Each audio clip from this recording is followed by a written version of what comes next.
Bonjour, bonjour, bonsoir, bonsoir. Nabalandino sur la voix céleste. Mbote Nabino Mbote, Bozali, Ebele, partout dans le monde.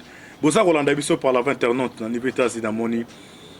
Pasteur César Munganga, toi en Europe, si ou Banja, vous dit Salié, Bote Makoni, c'est que Toko, Maman Odette, Maman Maggie, Maman Françoise, Bosa, on y va Asie, Océanie, en Afrique. Docteur Mairie, apparaît et Docteur Mairie. Sans oublier en République démocratique du Congo, Ezaline de Konabino, Moïse Mon Kantiba, Nemiso Bolingaka, Tolobate, Otosalaka, décryptage et actualité politique. Merci Minganandeko. John Mboki Bendo, c'est ma caméra. Et qui m'a la voix, c'est Sendeko. Alvin Bernard Toba, toujours. Lola, Ezako Futa. Simatoko Loba, Nzamba Botorozo, Ewapi. Vous continuez à prier ma casse pour Nabiso. Au premier macasse pour la RDC, pour avoir courage de reprendre sa vidéo, actualité en temps réel. Les lots de ça, le décryptage, il y a ma solo et un bon cannabis, la situation politique de l'air, Tozab, Tokinewa, puis Tokosuka. Tu décrypter ma solo dans trois parties. En première partie, d'abord, il y a armée. Pourquoi tu sais qui dit? Dans le bas, il y a un niveau armé, c'est fausse. Nombre effectif, il y a armé, il y a réseau son, il y a deuxième il y a budget en boka. Pour l'entente, il y a Congolais, pour les peuples d'abord. Ils ont le gâteau comme un réalité. Au sein de pas tous bon on a que ça l'état. À part il chef dans son Kwaro, Azako Takuna et au sein de troisième point il y a Banger politique de l'air, na bêta major de tout ça, la décryptage, il y a actualité politique qui a biso na bino. D'ailleurs, bah toujours bon qu'on est coupé ma case pour la biso. Premier point, il y a effectif, il y a armée. D'abord, on a armée à faire des effectifs, ils ont combien? Bah monsieur tantôt 15 000, tantôt 20 000 effectifs jusque là et bah raté. Na carte effectif normal wana, bah nani baza ba invité. Banan déjà baza estipé banan déjà balongoli bango banan ba nombre balongoli bango ba ya combien et na ba kolongoleza kolongola bana mbote bo baza ba tête o banan ko trahir o balongoli baza combien o batikali baza combien o fait balongola baza combien pona ko bakisa yo senga ndenge parce que hôtel na mboka les États-Unis armée za araya ba ça on va vendre teza benda eloko penda o sati o ka l'état a tcha ba moyen nyonso to ba na rapport de presse ya mokonza mboka. Na kati ya point de presse wana Fati a regretté kinini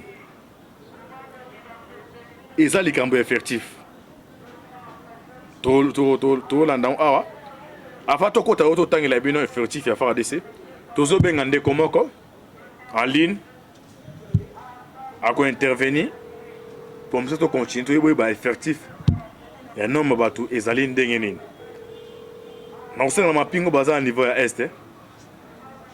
Vous avez en confiance le chef de l'État. Allô, moi, la Coli, bonjour. Oui, bonjour, président Moïse. Ok. Ah, la voix, c'est ça la surprise. Tous les mamans, aux en direct, aux en direct. Chef de l'État, effectif, il y a FARDC et Zalaka, combien? Première question d'abord. Deuxième sous-question, Fati a remarqué nombre Oyo. Bama pinga bande communiquer na au réalité que tout les différents. Commentaire na yo attaque comme communicateur ni les a aussi passé dans quatre armées.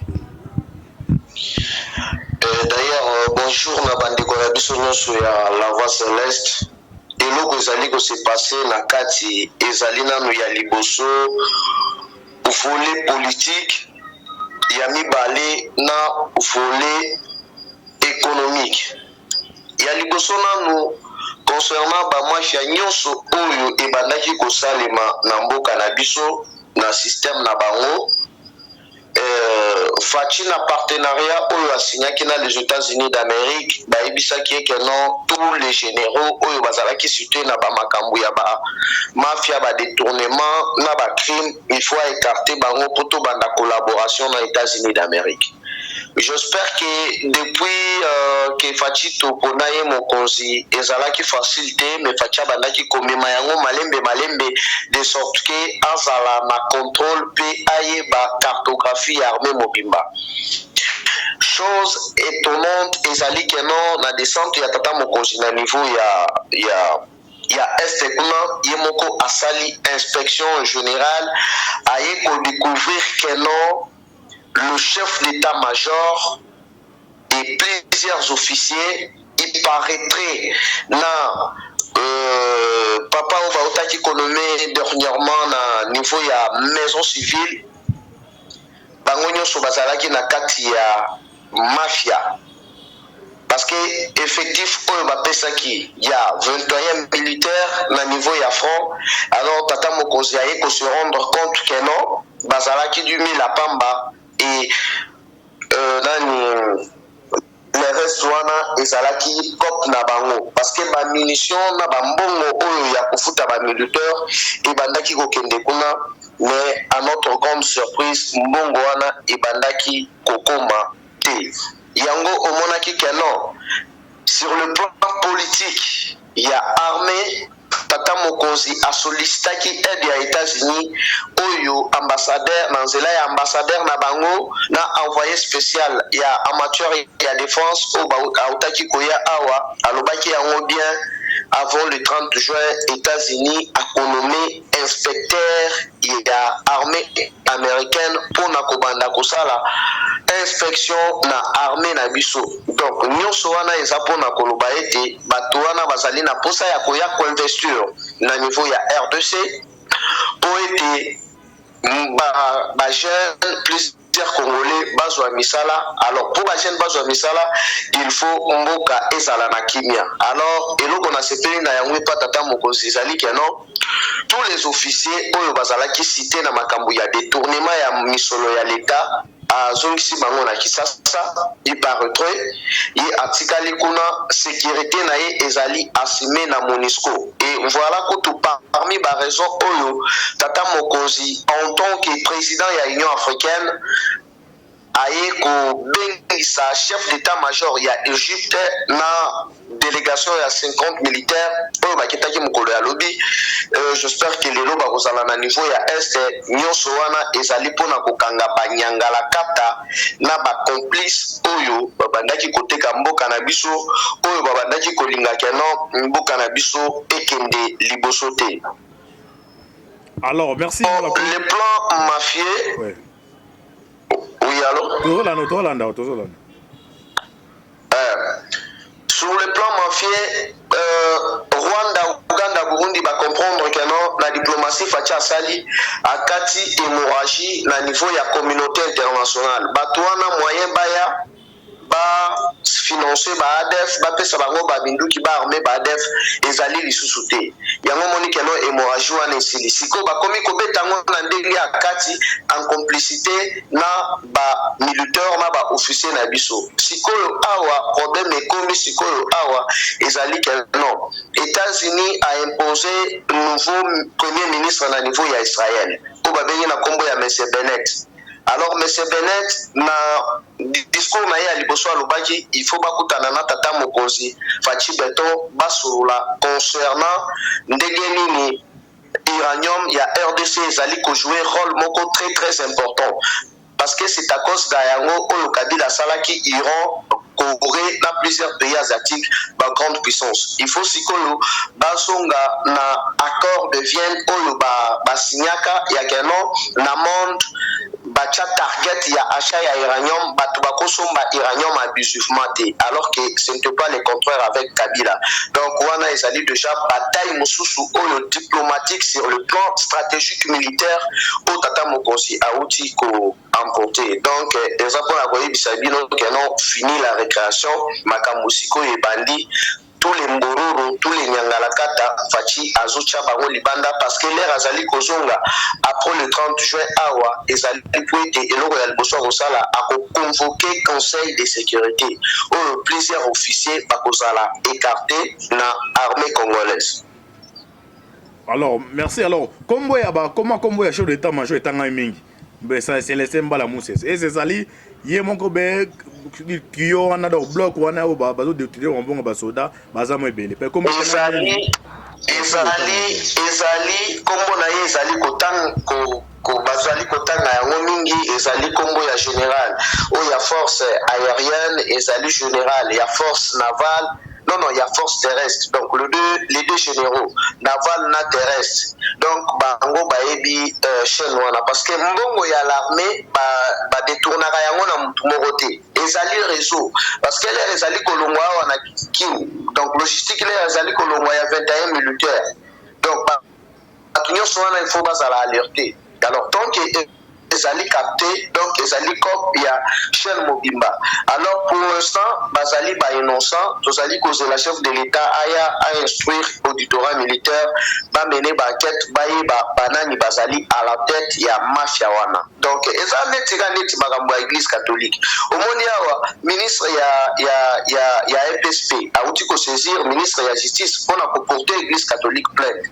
Na ba plus de 1700 écoles fictives. Siko omoni awa ba komi koloba oteno tout ça la prière pour la union nationale wana ezali prière ya hypocrisie donc ezandenge moko na ba militaire babandi koloba auto ko servir sous les drapeaux mais en coulisses bali ko sala makambo mususu donc le temps oyo ekoki ya ba masque ekweya donc ba masque ekomi kokuya kuya et puis nazali commettre en garde na tous les officiers oyo bazali kobenga nga pona ko intimider nga pour avoir dénoncé la vérité donc voilà. Ok, merci. Alors, mon commentaire, on a pour na bajif comme ça. Et voilà, tout ça. Commentaire pour na bajif. Ouais, commentaire,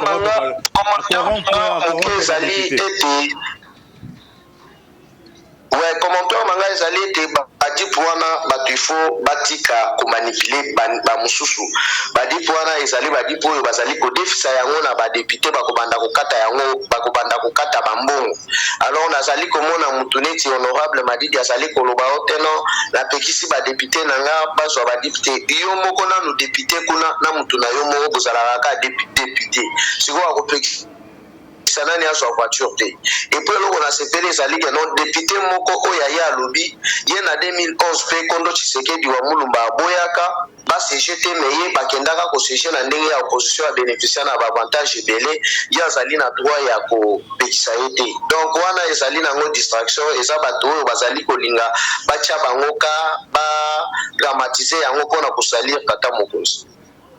Ok, merci moi. Quand on sait que ba numéro bazo bengana pour la intimider. Yebisa bango, za numéro ngo na yambo penda awa, to dénoncer bata bon parce que chef d'état bi que non, effectivement ba yebisa na Kinshasa bazo mona ko za différent. Ba anti vala on de bango no zu numéro ne a moi ka Bukasi. Merci moi nakoli.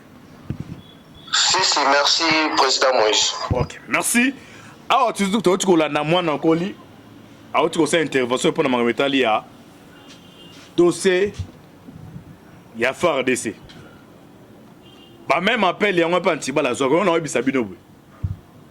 Mboka oyo ezan na batu oyo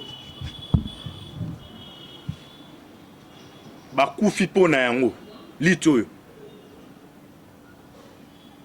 Et yo zo benga na oleki mawadundala. Hein? Yo zo oleki mawadundala. Oleki général Baouma.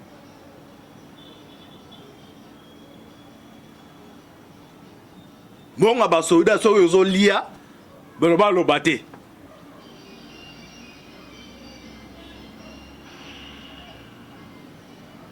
bato ba kufa na ese ba banya ba bato yo pesi rapport mususu mais mon konza ba kitisa tera kuti rapport mususu donc biso za charger ko pesa information na ba kongomani ke ba na yo ke biso ke ba na yo zantibal avant bo sana ba na ba communiquer no sala aux antibal so mais on comprendre tout na jour ngo ya zara journaliste alors to landa awa dossier toujours ya mapinga Tshisekedi pointe des magouilles dans l'armée pour expliquer l'insécurité dans l'Est. Les chefs de l'État congolais Félix Tshisekedi poursuit son séjour dans l'Est de la République démocratique du Congo. Selon lui, la persistance de l'insécurité dans cette région serait également dû au magouille au sein de l'armée. Bapesi yo soldat moko alias sardine mi balé.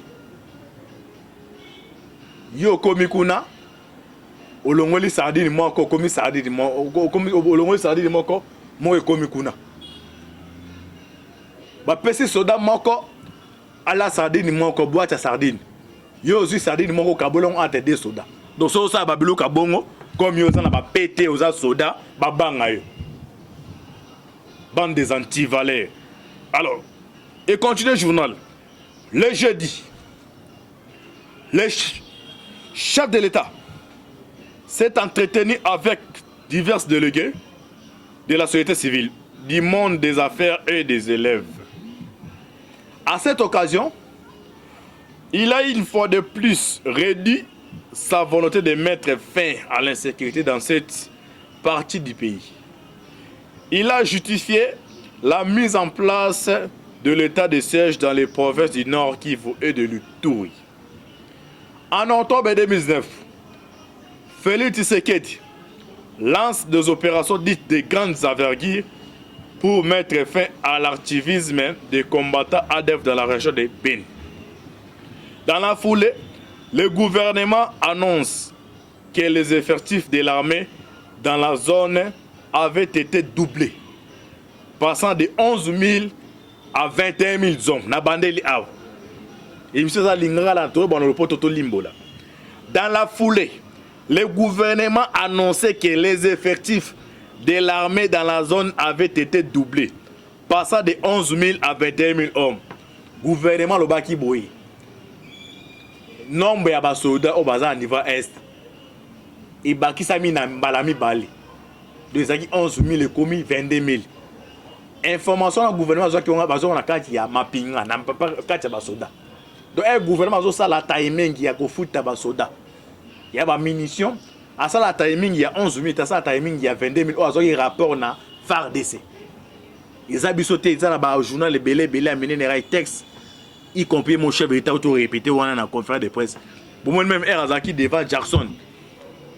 Avec que non Jackson ngana kali ngana biso que non tika boza la manipuler mais mambozo loba na comprendre les manipulation les mambozo vivre ils ont démon auto zo loba aw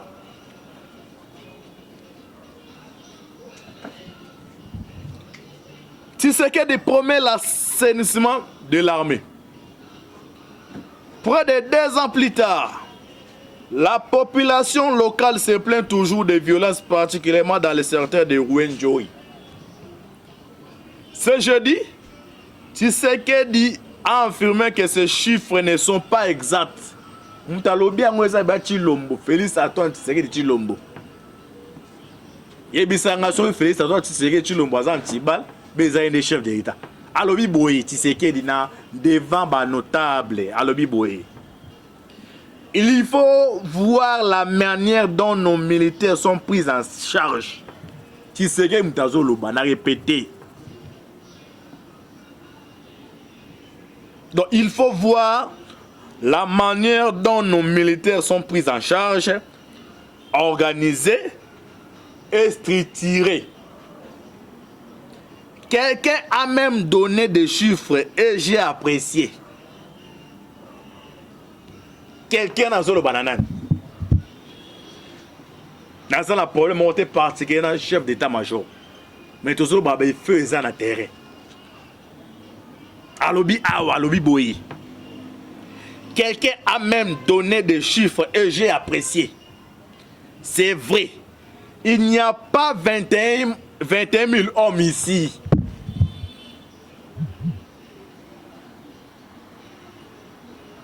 Toyez-moi comme un terrain. Bila ko sele na présence. Natanga Kabila. Ozuna no kudu akasongo. Il y a un monsieur qui est proche à Kabila. Aka otala Kabila. Kabila peut se hors de pas dans le kudu que non peut remettre mouton par exemple 30 000 $. Kudu a peut se mouton à 5 000 $. Na ida kudu a boulé que non ba mouton na ke boye que non présidence pour nous un problème. Et ça même eux ça na président pas Tshisekedi.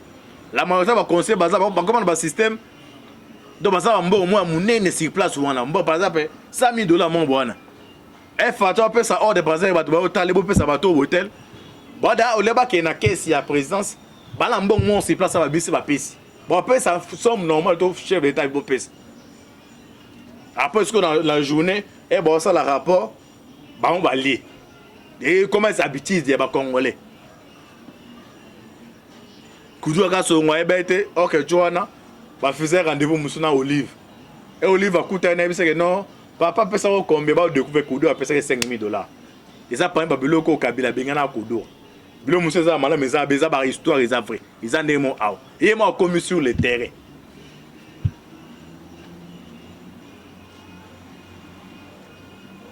donc on a la chef de l'état bandeko yo yé mon réseau sur ça kotango d'abord kikinoiserie ndeza kikinoiserie ayebi ndenge ezalaka bayebi ke non soki elomo esalemi boye ekobeta 10 ans 15 ans mais jour ere akoma ayebi ndenge omene bainvestigation mpo nakanga bamiyibi mpo ayebi natire bacongolais awa na Kinshasa na Congo omona un généraux ake na concert par exemple nde namonaka Major Tshisekedi oyo aza proche ya Miss na concert à l'époque à Kabila da panja $10,000 na concert na tuni mais o aza major mbongo outi na ngwapi na pesa normal te militaire to ça dit boza na source moko bozwaka par exemple argent de bakangi voya ba minéré les seuls manœuvres basoda mesana ko vivre parce que Kabila mesa sara bango mabe un général aza na 5 4 6 8 enfants donc salaire ba futa ke ba ko vivre te il faut mesana ko yiba ne ba jelo ba mesana alors bazaki na deux trousses deux robinets ba do bimisa bozo mbongo robinet liboso à travers ba matière première aza atia batune wana bon qui para terrain wana donc ba o wolote magasin ayena batunaye donc par semaine général ba millions ce que tu sais da freiner à bloquer côté wana parce que pour l'instant source moko batika lo moyen ba zwa et tseleka ya ko dia détournement batindi boye ba détourner bilo ko na fait si là parce que yo au kati ba soda ouais baté aux autres participer na ba souffrance ya ba congolais personne n'a motivé à total la ba image yo c'est ne ba là ba député ba sur ba chief et c'est bon ba c'est là ils les ont répété ba sodo ba bunda kuna tous les gars non effectivement ba niveau fond na ba pesa ba catch ils ont les ozang mais ah un député muso azana banda kota sous des législatifs a éviter de ba sala monso ba éviter d'habiter que non ba perdre na bango bambonga transport ya la ba pongi ndenga mesana ki ya ngwande ba mesanaka alors bilo qu'on a fait ça ici là alors Fatia continue il faut voir la manière dont nos militaires sont pris en charge organisés structurés quelqu'un même donne des chiffres et j'ai apprécié c'est vrai il n'y a pas 21 000 hommes ici c'est vrai il n'y en a pas. Et diriger tout cela depuis Kinshasa, c'est compliqué. Donc, il y a un intérêt. Il y a un interlocuteur, il y a un rapport. Un interlocuteur, il y a un jaya. Il y a un Kinshasa, il y a un rapport, il y a un commandant de sécurité. Alors, il y a un commune terrain, à mon rapport à Zouaka. Non, c'est le terrain, à mon est différent. À répéter, Fatia insistait bien. C'est vrai. Il n'y a pas 21 000 hommes. Chiffre gonflé, effectif fictif. Dysfonctionnement au sein de l'armée. Le président de la République dit avoir compris qu'il fallait un représentant du président de la République qui soit militaire pour percer ses secrets, ses confidences, ses maouis. Dans ma pinga na S basa 21 000 T. Yango biso to awa pour na ko informer bana ya mboka o azosala makambo wana si s'agit ya kotika botika yango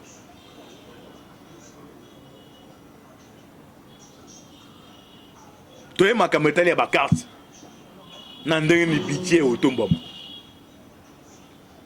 piste de solution on appelle d'abord de 1 félicitations à IGF voir qui va avoir malamu on va traquer ba DG d'abord deux autres pas présence deuxième piste c'est ça on ba réduire mon soleil ba fonctionner ya l'état te wala ya petit peu mais o aminer ba ministre o ba député ba qui ça salaire na bango pour na ba stagiaire au gonfler budget ba ça la bombe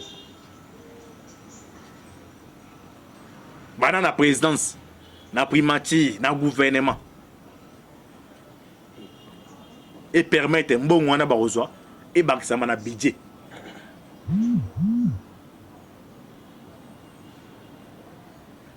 eza esi mama ozosala wenje na Kinshasa miti opesa 10 000 francs osala nango nini eza mpona okomisa mwa koma mathématicien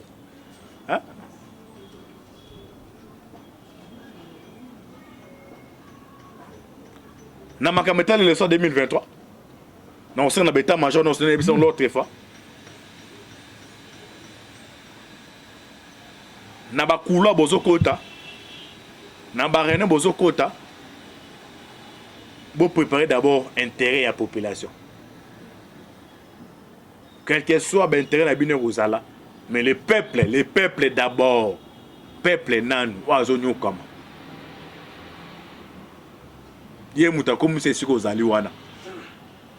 Cette fois-ci, ngolo nzambe et kitakati na bino. Vous travaillez d'abord pour le peuple. Peuple en opé. Cette fois-ci, vous faites la mise. Peuple, cette fois-ci, vous faites la mise. Vous votez sur mon pour Napolo. Vous votez sur mon pour le slogan. Votez Moutou pour na makanis nae. Makanis wa le kutate wa ya korbote. Mais Moutazo bo kopaya Moutou azana na souci ya ko changer vie quotidienne na biso. Bien que changer kokolo be la voix donc vie quotidienne se permettre ça réalisable. Donc continuer à prier ce qui nous unit et puis il faut que ce qui nous divise. Tout ça besoin de soutien à bino financier, physique et que permettre de toi améliorer mon salaire et à ce malade. Merci de bazar au critiquer. Voilà au choc des idées. On a bien au choc des critiques. Jaillit la lumière. Mais le grand akebi c'est ça pour nous intimider. Bengiozo ban chef état major bilo ko les antibal. To finga kate, to le bakade bosolo. Puis ko le biso nezo permettre misale Emmanuel malamu. To ça un problème particulier dans mutu mongote. To ça la musala biso, ya cause information, ya ko pesa bino ko ça ba analyse. Souvent to analyser to ça analyser au conditionnel. Vous continuez à prier pour la RDC. Vous continuez à prier pour la Bisso. Merci de soutenir Bisso. Naba prière. On a mon maman Maggie, maman Odette, maman Françoise, maman Konde Chita, maman Kone. Merci de aider Bisso Mouké. Si le pas financier permet, Moussa et les Kanamalam. Tout ça, on a belé. Tout ça, on a plateau. Ouais, tout le bateau, mais nous avons besoin de moyens. Bah, parce que engagement, ils ont surtout rappelé Bino. Ce beaucoup d'engagement nous a malade makas. Merci Namabo Kibende pour nous permettre de manger ça qui toque. Merci l'équipe Malava Céleste. Vous priez. C'était votre M de serviteur, Moïse Maoka, Antibal. Zambi Azanabino.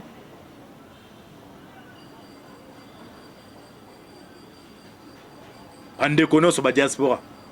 Beaucoup de gens sont Congo. Au chanza comme français, comme belge, mais tout le monde est là. Le ça que tout le monde est là, surtout les poso ba posa mboka ne ba diaspora les bana bazala ngo. Et là c'est nos bazan a besoin Congo ça n'est échanger. Nzambe azanabino. C'était votre humble serviteur Moïse Maoka Antibal. Ce qui nous a battu biso, tous on sous awa. So, actualité, en temps réel, affaire à suivre.